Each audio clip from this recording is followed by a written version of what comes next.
영혼 깊은 곳에서 주님을 사랑합시다. 우리 함께 선포하겠습니다.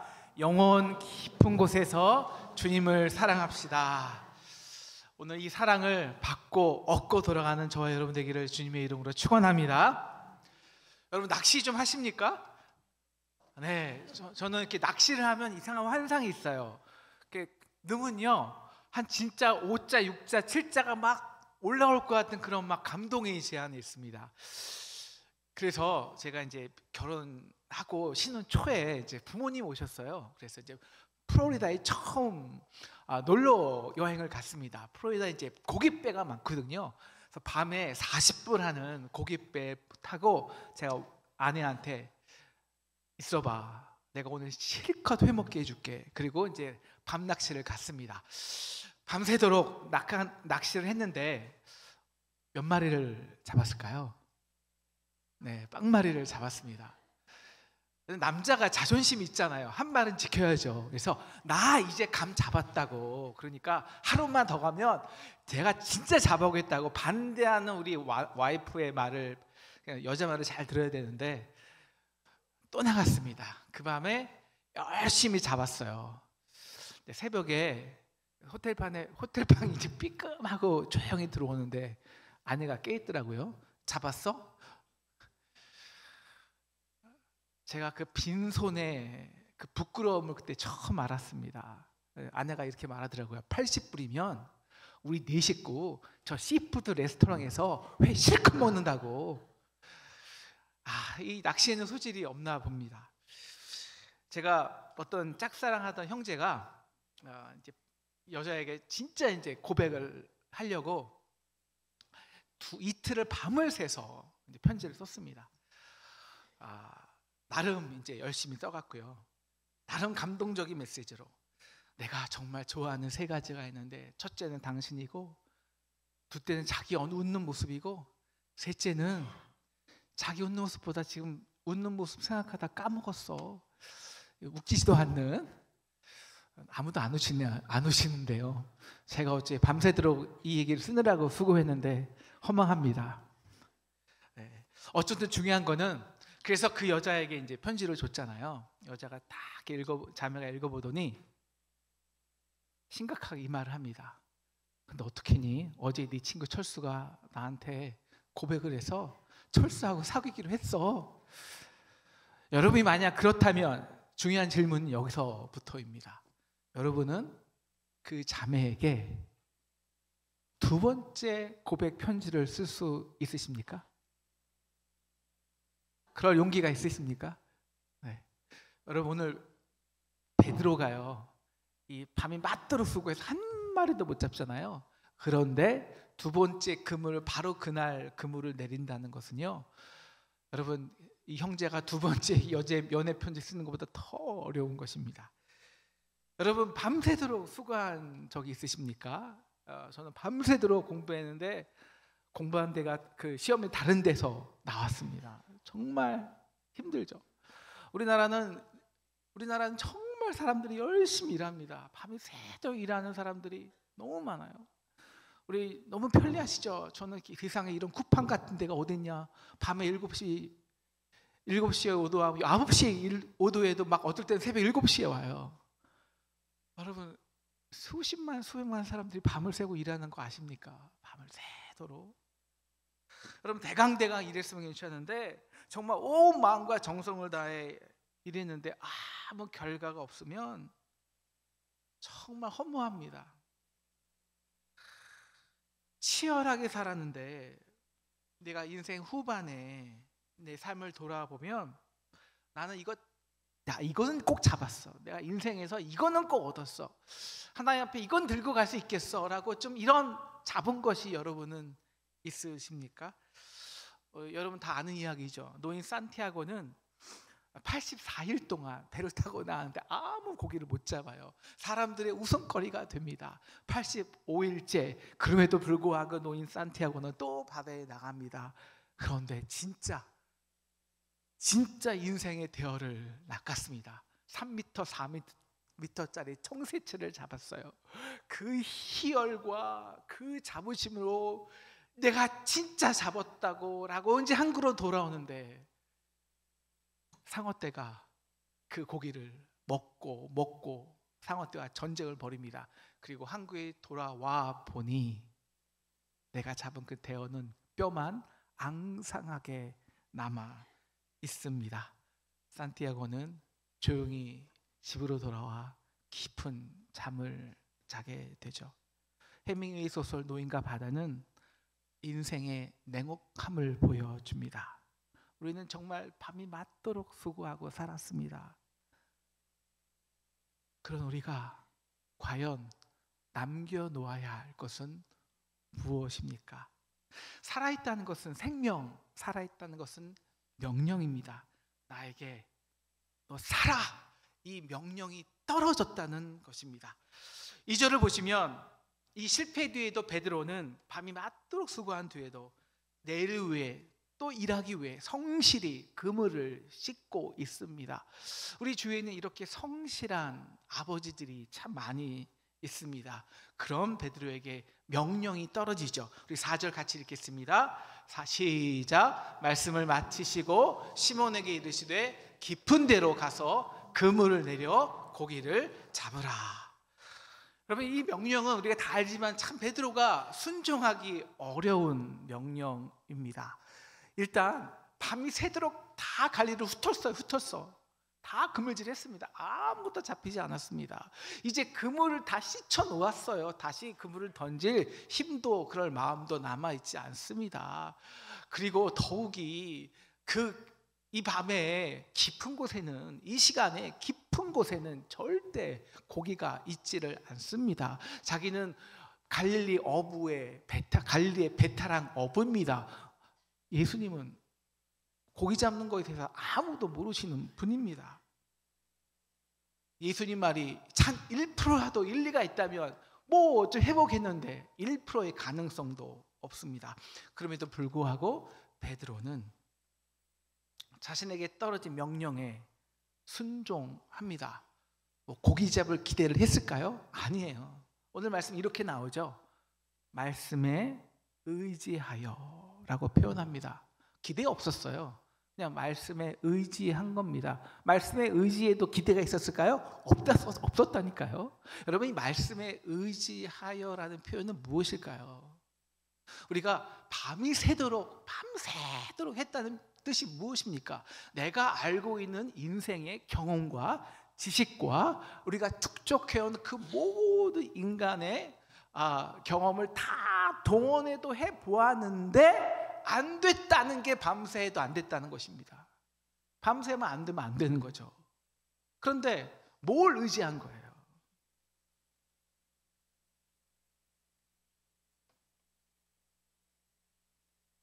우리 많은 사람들의 고백이 이와 같습니다. 정말 우리 한국 사람들은요, 정말 열심히 살아요. 나름의 노력과 기술과 경험을 다 동원했는데 내 삶의 마지막 결과가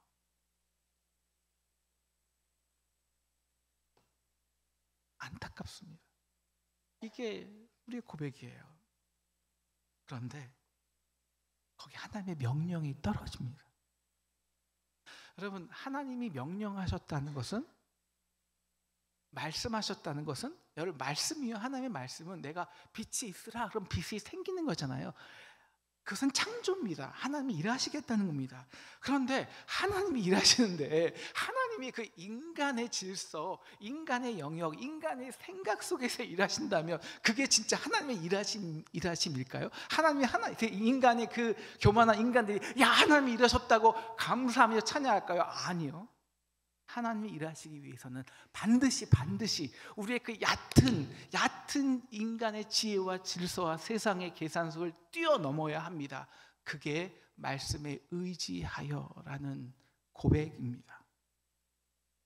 사랑하는 상동 성도 여러분, 여러분도 우리 지난주 말씀처럼 생활 속에서 하나님의 역사를 경험하기 원하십니까? 경험하기 원하십니까? 그러면 우리도 이게 말이 돼? 이게 말이 되냐고. 이 인간의 말이 안 되는 인간의 지식과 한계를 뛰어넘는 순종을 해보시기를 주님의 이름으로 축원합니다. 축원합니다. 아멘. 그래서 예수님이 가라고 하는 명령하시는 곳이 어디입니까? 바로 깊은 곳입니다. 이 깊은 곳이라는 헬라어 바소스는요, 그냥 그 어미가 그냥 그런 물질적인 혹은 물리적인 깊이를 넘는 영적인 깊이, 하나님의 인간의 영역이 아닌 하나님의 영역, 그 하나님의 깊은 세계를 말합니다. 여러분, 반대는 얕은 세계죠. 다 뻔히 보이는 세계. 참 여러분, 우리 인간들이요, 깊어요. 영적인 동물이에요. 그래서 아무리 저 사람이 무슨 한마디 했다, 그럼 우리는 벌써 심리를, 그 깊이를 넘어가요. 그렇게 서로 그 얕은 꾀로, 이 세상의 얕은 방식으로, 그 인간의 경험으로 사는 세상, 그곳이 바로 얕은 곳입니다. 우린 그곳에서 일평생을 열심히 일해요. 때로는 속이고 또 때로는 속임을 당하면서. 근데 그곳에서는 우리가 먹고 살 수는 있어요. 그러나 우리가 먹고 살려고 살는 건 아니잖아요. 풍성한 생명의 열매는 누릴 수 없다는 것입니다.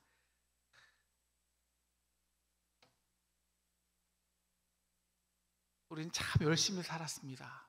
그런데 아직 여러분, 인생의 대어를 낚아보지 못하셨습니까? 우리도 이제는 조금 더 깊은 곳으로 가서 인간의 상식과 세상의 지혜를 뛰어넘는 곳으로 가서 순종해 보시기를 주님의 이름으로 축원합니다. 그러면 이 순종이 뭘까요? 오늘 이게 진짜 중요한 말이죠. 베드로의 순종의 결과를 볼까요? 우리 6절 보시면 그물이 찢어질 정도로 고기를 잡았습니다. 여러분, 찢어졌다는 것은요, 이것도 그냥 고기가 찢어진 것이 아니에요. 이 베드로의 목표가 뭐였습니까? 그 그물에 한 마리라도 더 걸리기 원하는 거였어요. 우리가 투망을 하면요, 기대하면서 올리잖아요. 야, 한 마리 있어. 야, 잡혔어. 그거의 그물이에요. 근데 그게 찢어졌어요. 그 의미가 뭐냐? 여러분, 너무너무 상상하지를 못할 정도로 한 배가 아니라 2배 잠긴 거예요. 그래서 찢어졌어요. 여러분, 그때 바로 베드로의 관심은 확 바뀌어버립니다. 여러분, 그 전의 관심은 뭐예요? 물고기 한 마리, 그게 얼마짜리인데 물고기 세면서 2만 원, 10만 원, 20만 원 세는 그 재미. 근데 그게 찢어진 거예요. 너무 많이 잡히니까 의미가 없을 정도로. 그것은 가족의 생활비였습니다. 야, 이거 하나 잡으면 빵 2개도 살 수 있었을 텐데. 그런데 그물이 찢어졌다는 것은 그 의미를 찢어내는 위대한 발견이 있었다는 것입니다. 그 위대한 발견이 무엇일까요? 바로 8절을 보시면 예수님 앞에 선 자신의 모습입니다. 베드로는 갑자기 그물에서 찢어져서 고기들이 다 도망가는데 관심도 없는 채 배에서 뛰어서 헤엄쳐서 예수님 앞에 달려갑니다. 그리고 외치죠. 주님, 저를 떠나소서. 저는 죄인으로소이다. 아니 말씀에 순종해서요, 엄청난 물고기를 잡은 것과 내가 죄인이라는 것과 도대체 무슨 상관이 있었을까요? 여러분, 하나님의 역사하심은요, 인간의 그물을 찢어 놓습니다. 고기를 잡는 거 보고 놀랐다고 합니다. 이 놀랐다는 헬라어는요, 담보스예요. 이 담보스는 그냥 진짜야? 막 이런 대박, 이런 인간적인 놀람이 아닙니다. 이 놀람은 나의 존재와 한계를 뛰어넘는 그 무한한 놀라운 초월적인 하나님의 앞에 섰을 때, 그 홀로 섰을 때 느끼는 두려움과 경외심입니다. 베드로는 예수님의 그 한마디에 자신의 모든 인생을 축적해서 얻은 경험을, 축적한 지식을 뛰어넘는 초월적 사건을 마주한 것입니다. 그럼 지금 베드로는 누구 앞에 서 있는 것입니까? 바로 이 세상을 창조하시고 우리를 창조한 하나님 그 초월자 앞에 선 것입니다. 우리가 그 초월자 앞에 섰을 때, 그리고 우리를 향해서 당신의 아들까지 아끼지 아니하시고 전부를 내어두신 그 깊은 하나님의 얼굴과 마주할 때 우리는 우리의 어떤 모습을 발견하게 될까요? 주여, 저는 죄인입니다. 저를 떠나소서. 무엇이 부끄러울까요? 거짓말한 걸까요? 계명을 지키지 못한 것일까요? 아니요. 내가 너에게 생명을 줬는데, 명령했는데 너는 그 명령대로 살았는가? 베드로는 지금까지요, 자신의 성실함과 노력함으로, 그리고 착하잖아요. 나름 괜찮은 삶, 가족을 잘 먹여 살리고, 그렇게 나름 좋은 사람으로 생각했을 것입니다.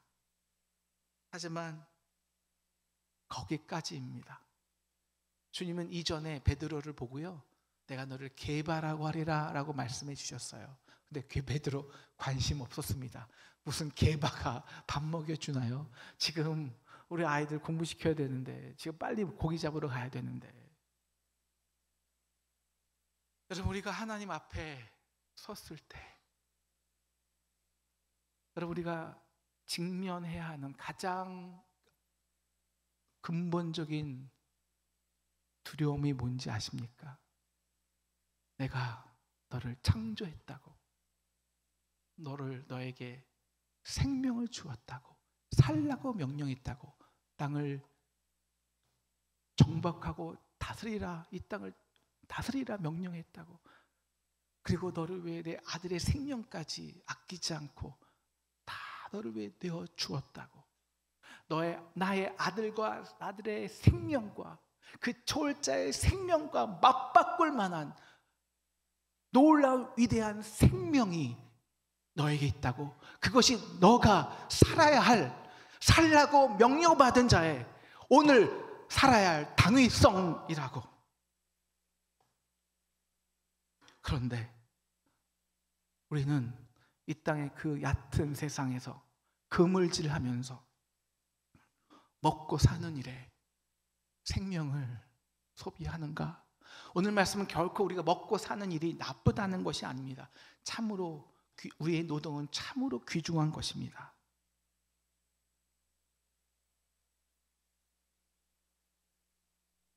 그러나 그것은 나를 위해 자신의 아들의 생명을 찢어내시고 나에게 사명이로 살라고 우리를 명하신 그 가장 우리를 향한 근본적인 명령에 불순종하는 것입니다. 베드로는 물론 태어나서부터 갈릴리가 전부인 줄 알았습니다. 먹고 사는 게 전부인 줄 알았어요. 그런데 우리가 그 깊은 세계를 경험하면 그 의미가 찢어집니다. 마치 아무것도 아닌 것처럼. 여러분, 이제 좀 벗어나고 싶지 않으십니까? 그 지겨운 갈릴리에서 그렇게 20원, 50원 경쟁하며 사는 세상에서 속이고 속이면서 별거 아닌 것 같고 남편과 아내가 울고 뜯고 심지어 형제마저 그 얕고 그 답답하고 속 좁은 세계에서 우리 벗어나고 싶지 않으십니까? 사랑하는 성도 여러분, 오늘 우리에게 말씀이 떨어졌습니다. 명령이 떨어졌습니다. 이제 우리는 우리 상동교회 비전처럼 모든 민족을 살리고 생명을 주는 놀라운 하나님의 깊은 세계에 빠져보시기를 주님의 이름으로 축원합니다. 주님의 이름으로 축원합니다. 이 깊은 세계는 어떤 세계일까요? 하나님의 깊은 세계잖아요. 하늘을 두루마리 삼고 바다를 먹물 삼아도, 이 깊은 세계입니다. 하나님의 깊은 사랑의 세계예요. 여러분, 왜 그 하나님의 세계가 한량이 없습니까? 정말 창조자가 벌레만도 못한 우리를 위해서 자신이 죄인 되셨습니다. 죄인 중에 괴수가 되셔서 우리의 십자가를 지시고 우리의 모든 죄와 죽음을 십자가에서 정복해 내셨습니다. 그리고 살라는 겁니다. 살라는 겁니다. 어떻게 나를 창조하신 그 깊은 사랑을 어디서 우리가 경험할 수 있겠습니까? 너도 이제는 이 깊은 곳으로, 나의 깊은 사랑으로 이쪽으로 좀 와봐. 그쪽에 있지 말고 이 깊은 사랑 곳으로 와봐. 그래서 우리의 그 그물을 찢어 놓으시는 거예요. 하나님의 세계는 라이프 기빙 월드입니다. 생명을 주시는 세상입니다. 거기서 생명을 또 다른 생명을 낳습니다. 그것은 열심히 일해서 그물질해서 먹고 사는 생활하는 곳이 아닙니다. 내가 명령받은 자로 살아있음으로 해서 또 다른 생명을 낳는 곳입니다. 그래서 예수님은 10절 베드로에게 이렇게 말씀하십니다. 무서워하지 말라. 이제부로는 내가 사람을 취하리라. 사람을 낚는 어부가 되리라. 이 깊은 곳까지 순종해 보아야 우리는 생명이란 생명의 열매를 얻을 수 있습니다. 그래야 남긴 것입니다. 그래야 생명으로 사는 것입니다. 베드로는 예수님의 순종에 한 번 더 순종합니다. 깊은 곳으로 가서 그물을 내리는 순종도 중요했지만 이제 그거는 상징적인 것이고요. 이거 진짜 순종하죠. 11절 보시면 모든 것을 버려두고 이제 그물만, 찢어진 그물만 아니라 배도, 부모도, 자식도, 그렇다고 뭐 자식 내팽지고 살라는 게 아니잖아요. 먼저 깊은 곳으로 가야 자녀들의 생명을 살릴 수 있습니다. 그래서 예수님에게 모든 것을 버리고 따라가는 깊은 곳으로 갑니다. 물론 예수님을 쫓아가 실패하죠. 예수님을 3번 부인합니다. 그럼에도 그는 포기하지 않았습니다. 아니, 깊은 세계로 온 이상 하나님의 사랑은 그를 포기할 수가 없습니다. 그래서 결국 그는 그 깊은 하나님의 세계를 경험하고 십자가의 사랑의 세계를 경험하고 개바가 됩니다.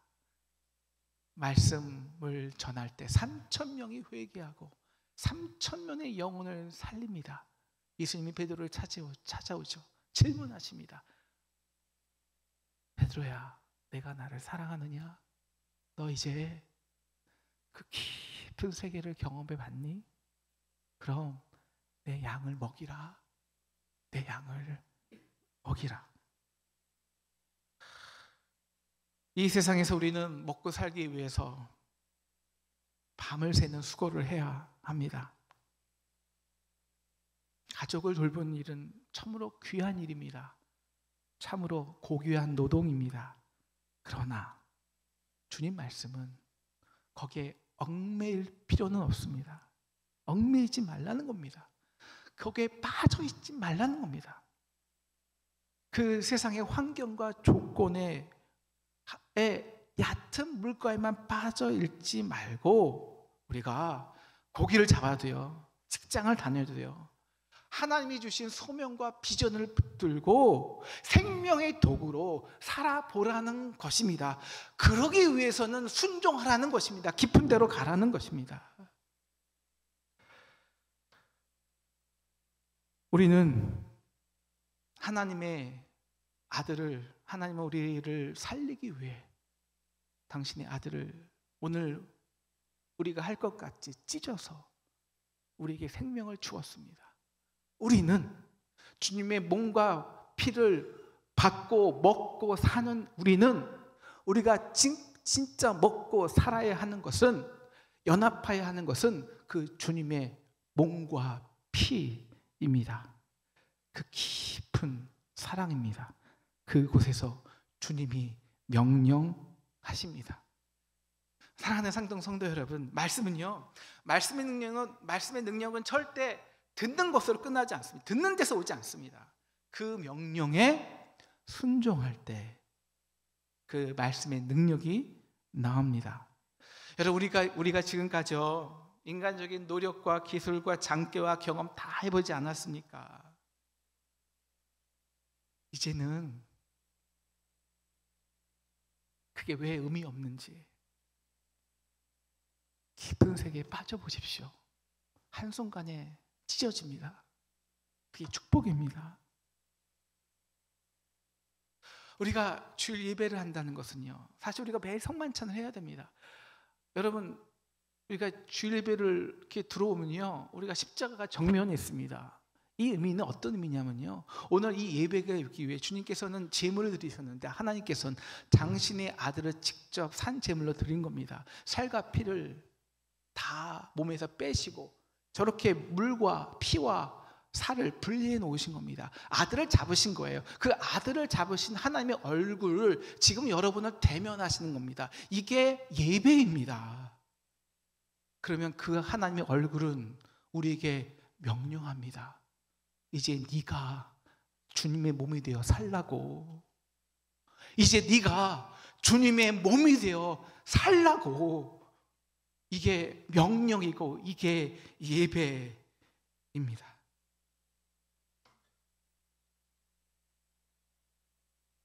주일 말씀은 듣기 위해 오는 것이 아닙니다. 순종하기 위해 듣는 것입니다.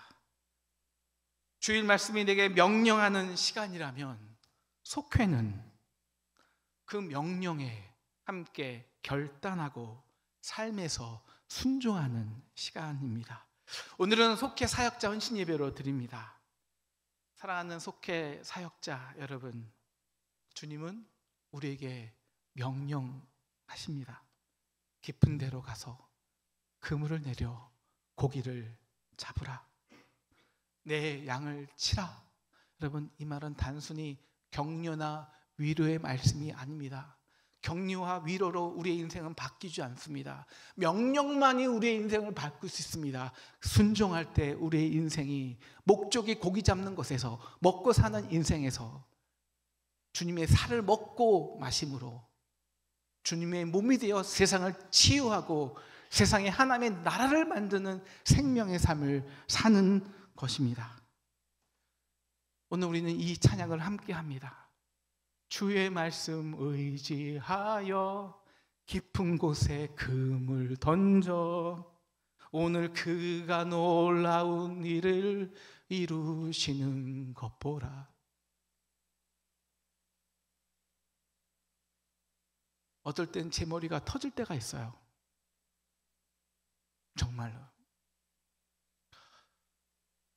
소송을 대여섯 개 하고요.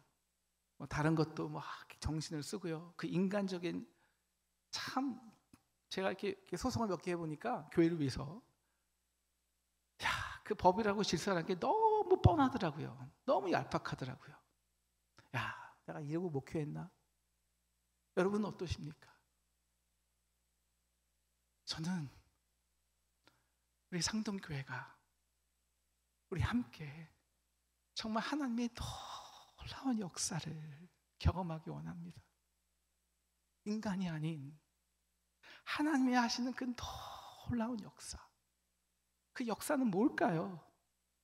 다시 상동교회가 민족과 열방과 이 시대의 청년들을 살리는 것입니다. 생명을 낚는 것입니다. 이 비전입니다. 그래야 우리가 인생을 남기는 겁니다. 그래야 우리가 50년, 70년 상동교회 다닌 그 인생이 주님 앞에 열매가 있는 겁니다. 사랑하는 상동 성도 여러분,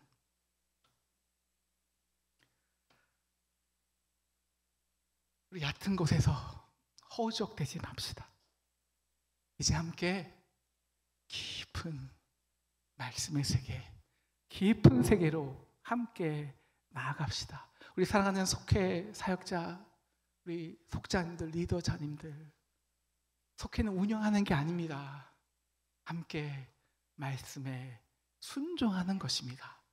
그래서 우리 상동교회 다시 한번 이 깊은 하나님의 사랑에 빠져 하나님이 하시는 그 놀라운 역사의 주인공 되고 우리 풍성한 열매를 남기는 우리 저와 여러분 되기를 주님의 이름으로 축원합니다. 주님의 이름으로 축원합니다. 오늘 말씀 생각하면서 함께 찬양하십시다. 전능하신 나의 주 하나님,